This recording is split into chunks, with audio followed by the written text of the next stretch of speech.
Ito ang GMA Regional TV News. Mainit na balita mula sa Luzon, hatid ng GMA Regional TV. Patay ang isang pasahero matapos sumalpok sa poste ng gate ang sinasakyan niyang multipurpose vehicle sa Bulan, Sorsogon. Chris, may nadabay ba sa insidente?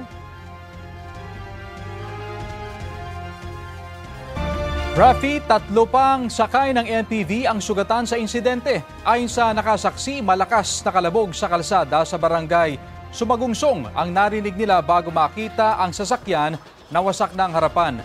Isinugod sa ospital ang mga sugatan matapos rumesponde ang mga otoridad. Patuloy pa ang investigasyon ukol sa sanhi ng aksidente. 4 naman ang sugatan matapos mahulog sa bangin ng isang truck sa Atimonan, Quezon. Ayon sa investigasyon, nawala ng preno ang truck kaya isa-isang tumalon palabas ang 3 sa mga sakay nito. Sugatan din ang isang rider matapos mahagip ng truck. Ligtas naman ang driver. Patuloy pa ang investigasyon ng pulisya.